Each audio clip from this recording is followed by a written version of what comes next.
Hamas is a terrorist organization which makes a fetish out of the murder of Jews. And I'd like to know who it was who thought that that movement was a good thing. This, incidentally, if you don't mind Jew murder, let me tell you what these people were doing just a couple of weeks ago to their own co-religionists in the Gaza, where they went to their next-door neighbors and threw people off buildings and shot people in the back when they were running away. And you think now this is a rehabilitated organization because they posed for the release of a journalist? Hello everyone, I greet you in the name of God Almighty. My name is Apostle Newton Silas, and today we have a very interesting video to react to. And this one says that you are so venomous, journalists slam Douglas Murray and get schooled instantly. I believe that this is going to be a very interesting video. So guys, without any further ado, let's get down to this video and check this out. You are about to see Douglas Murray take on a whole panel concerning the war in the Middle East. This debate took place a few years ago, but remains even more relevant today. The topic in question is about the sympathy for Hamas within certain Western circles. The discussion is sparked by remarks made during a panel that included Douglas Murray, who articulated a standpoint that many find controversial yet crucial to understand. Let's dive in. Should the West now have a more sympathetic approach to Hamas in light of their involvement in the release of Alan Johnston? In the light of Hamas's involvement in the release of Alan Johnston, should the West now take a more sympathetic approach to them? Well, Douglas Murray, you better start on that. Well, the answer is no. Of course not. I'd like to know who it was who was booing in the audience. I'd like to know who the Hamas supporter is in the audience here. Hamas is a terrorist organization which makes a fetish out of the murder of Jews. And I'd like to know who it was who thought that that movement was a good thing. This, incidentally, if you don't mind Jew murder, let me tell you what these people were doing just a couple of weeks ago to their own co-religionists in the Gaza, where they went to their next-door neighbors and threw people off buildings and shot people in the back when they were running away. And you think now this is a rehabilitated organization because they posed for the release of a journalist? Because they posed and organized that to look good?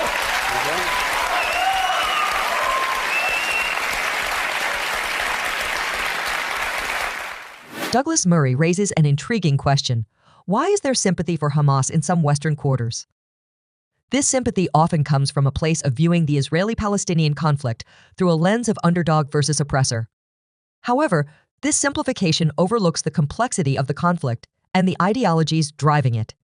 Hamas's charter, for instance, calls not just for resistance against occupation, but for the destruction of the State of Israel, a goal incompatible with peace or mutual coexistence. Statistics and reports from various human rights organizations highlight the brutal methods employed by Hamas, including the use of civilian areas in Gaza as launching pads for attacks against Israeli civilians. According to a report by Amnesty International, Hamas has engaged in war crimes, including the indiscriminate firing of rockets into civilian areas. This tactic not only endangers Israeli civilians, but also Palestinian civilians, who are used as human shields. Furthermore, public opinion polls offer an insightful look into the perspectives of the Palestinian population. A poll conducted by the Palestinian Center for Policy and Survey Research found a complex picture of support and opposition to Hamas within the Palestinian territories, with varying views on the effectiveness of armed struggle versus negotiation. This internal diversity of opinion within the Palestinian community itself is often overshadowed in Western discourse by a monolithic portrayal of Hamas as the sole voice of Palestinian resistance. Notable figures and experts on Middle Eastern politics have criticized the uncritical sympathy for Hamas in the West. For instance, Bassem Aid, a Palestinian human rights activist, has repeatedly condemned the international community's failure to hold Hamas accountable for its actions, which he argues only perpetuates the suffering of the Palestinian people. Saida Vasi, do you agree with that? I don't understand, Douglas, most of what he says. I mean, I appreciate the comments that you make, but Douglas, you make them with such venom and such bizarre language. No. You know, with bizarre language that it really doesn't help. I'm sorry, you can cozy up with Hamas, you can hug Hamas if you want. Douglas, you've had your fair share. Let us speak. Saida. It doesn't help. We need to look forward for things. I think that I actually welcome the fact that Hamas were actually involved in the release of this person, and it was the first step. But we must be very clear about Hamas in terms of In terms of moving forward, should we appreciate them? Well, I hope that any organisation would help in the release of a hostage, and I think that we need to be very clear about this. in the recognition of Hamas, the principles, the quartet principles, have been very, very clear. Hamas, if it is to be a responsible government, must recognise the State of Israel, it must denounce violence, and it must be prepared to accept previous peace agreements. So what we have to send out the message to Hamas is, this is the first step, but you know what the table rules are, and if you're prepared to come to the table, then maybe we can think about it. How do you distinguish between them and the way we negotiated with the IRA? I think we said exactly the same. Without them doing any of these things? No, well, we did. We made it very, very clear. They have to denounce violence, they have to be prepared to put down their arms, and they have to be prepared to recognise. I mean, they were not saying that they do not recognise the existence of Britain or did not want that state to exist. They were committed to a united Ireland, and they didn't have to give up that claim during the negotiations. Hamas still have Mr. Shalit.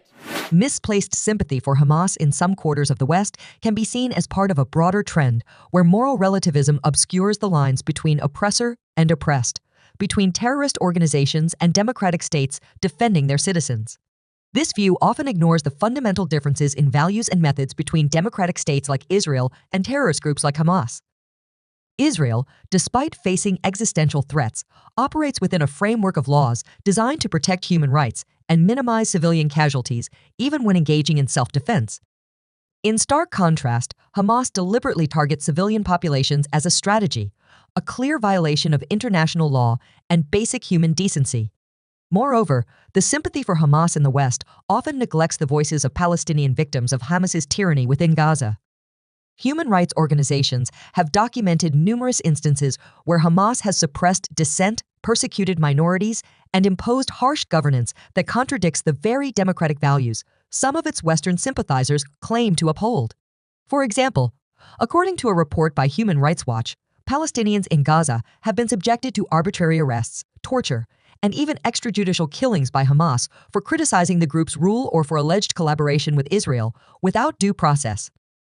Critics of Western sympathy for Hamas, including prominent Muslim reformers like Mayajid Nawaz, argue that such sentiment betrays a form of low expectation racism or the bigotry of low expectations, where Westerners do not hold groups like Hamas to the same moral standards expected of their own societies or Israel. This perspective suggests that by excusing or even romanticizing Hamas's actions, the West undermines not only the prospects for peace, but also the struggle for human rights and democratic governance within Palestinian society. Absolutely need to be sympathetic to the Palestinian people. This is like the longest occupation in modern times. Yeah. Why would normal people decide to support like a terrorist group? Because they feel like they've got no other options. And we have supported Israel for so long and for way, way too long. Douglas Murray? Gaza is not occupied. And to make the equivalent between the suffragettes never got onto a bus and tried to blow it up and kill as many people as possible. If they did, women might not have the vote. Okay, the man in blue there. I'll come to you, Charlie. Man in blue there. Let's be clear. Hamas has a popular mandate to rule the Palestinian people. Does this mean that every Palestinian is a terrorist facilitator? Should we just eliminate all of them? Because by calling them a terrorist organization, you're obviating the possibility of negotiating with them. If you just call them a terrorist organization, they're in charge of the country. Does that mean we should wipe out Palestine? Don't say they speak for the Palestinian people. Hamas and Palestinians are different. They've been elected democratically. Right. Okay, Charlie Bell. Come in, yeah. Okay, number one, they do speak for the Palestinian people because they were democratically elected. Secondly, and the other point is that... Does he speak for you? He's in government. Yes, does he does, because he was the majority. No, not all the time, but I support him because he is the government. Well, he isn't the government by himself. Well, that's a very interesting one. Newton's law says that action and reaction are equal and opposite, and then to every action, there's an equal and opposite reaction. If you look at, understand, October 7, of course, Hamas carried an attack, understand, in Israel, and a lot of people died, a lot of children died, and then all those things. And then Israel, in the other way around, decide to attack, you understand, Hamas. And in the process, of course, since Hamas, you understand, decide to build some of their bunkers where there is civilians, and then in the process of doing that, Israel decide, you understand, to attack Hamas, and then they end up, you understand, killing a lot of innocent civilians. And then why do you think that all these things, you understand, happen? It's because of why. If you attack a person, you don't have to determine, you understand, the degree or the amount of havoc the person will also cause for you. Another instances also happened just some few weeks ago, right? Israel decide to attack, you understand, the Iranian embassy, right? So when he attacked the Iranian embassy, and what did Iran do? Iran decided to send over 100, you understand, missiles to Israel. If not because of the Iron Dome that was able to reduce it, else otherwise by now we could have not even have a country called Israel by now. You see why? Because of what? Israel decided to attack the embassy. But what do you think Iran do? They decide to attack. So you see, you can only be responsible for your own action, but you can't be responsible of somebody's reaction. So now when you look at it, it does not mean that because of Hamas, you understand, posted for the release of the journalists means that whatever Hamas stand for is legitimate. Now international organizations have designated, you understand, Hamas as a terrorist organization, which means that what the Palestinian people have a legitimate, you understand, government. So which means that the legitimate government does not, you understand, recognize, you understand, Hamas. So if you look at it, you realize that Hamas is actually a terrorist organization. Now Hamas decided, you understand, to use the people of Palestine, you understand, to shield whenever, you understand, they carry out, you understand, their attack. They went on to hide, you understand, in between of the people of Palestine, and then the innocent ones, you understand, always lose their life. You see, that is the reason why you see we always advocate and says that what, let's try to live in peace, because war is not good. The reason being is, it's not that because of UN have not passed so many resolutions, but then when there is a war, at that point in time, all those resolutions are broken, and that's the reason why you see one of the country will decide to attack the other, and then there's attack, counter attack, you know, attack and counter attack and all that. And those are some of the norms that has been happening, and that's why we are advocating that what, they should just cease fire, so that what, let peace reign. Because as far as this war, you understand, continues, those are some of the things, you understand, we keep, you understand, we would keep on, you understand, facing. For instance, common things that what most Christians may not like is, for instance, the issue of homosexual. Does Hamas support homosexual? No, they don't support, you understand, homosexual. So you see, that's a common thing. So them advocating for a journalist to be released does not mean that what is legitimate. You understand? Just like how you see, for instance, both of them, you understand, don't even support, you understand, the homosexuals. You see? So that does not still makes them what, legitimate. So that's the reason why, you understand, we are saying that what, the Muslim will have, you understand, to distinguish between Hamas and the people of what, Palestine. From there, we can be able to what, to address, or we can be able to condemn some of the activities of the respective what, terrorist, you understand, organization. So that in case, you understand, Israel are violating, you understand, the right of the Palestinians, then from there we can be able to at least condemn them for that very act. Just like how we condemn Hamas for attacking, you understand, Israel, the Jews, you understand, that is on the 7th October. We condemn them, you understand, for doing that. Likewise, so that if Israel violates, you understand, the people of Palestine, then we can also what, condemn the Jews for doing so.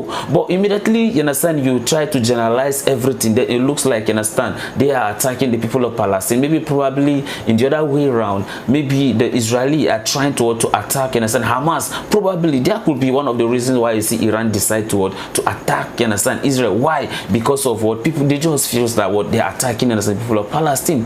Whereas the people, whereas they are actually going, you understand, they are going after the Hamas and not the people of Palestine. But it's just that because of it is war, definitely civilians, understand, will always, understand, be victim of some of these things. And that's the reason why what we have to keep advocating for peace. We have to keep advocating what, for love. We have to advocating for at least these people, for at least we call for the international community, for them to be able to at least to recognize, understand, the two states, right? Let's recognize, understand, Israel, and let's also recognize the state of what, Palestine. And then as for the Hamas, they have to find a way, you understand, of taking care of them, so that at least we can all live in peace. I know that of course a lot will not agree with me, but I just felt like, you understand, that it's normal. This is just my own opinion on how, you understand, I understand some of these things, and then you can also drop yours. Okay, I'm not saying that whatever I see has to be, you understand, the correct way, but then that is just my own way of seeing it. So this is the end of my video. If you like my reaction, you should like, share, and subscribe. If you have any video you want me to react to, don't forget to drop it at the comment section, and I'm going to check it out. So you remain blessed, and I see you in my next video. Bye bye.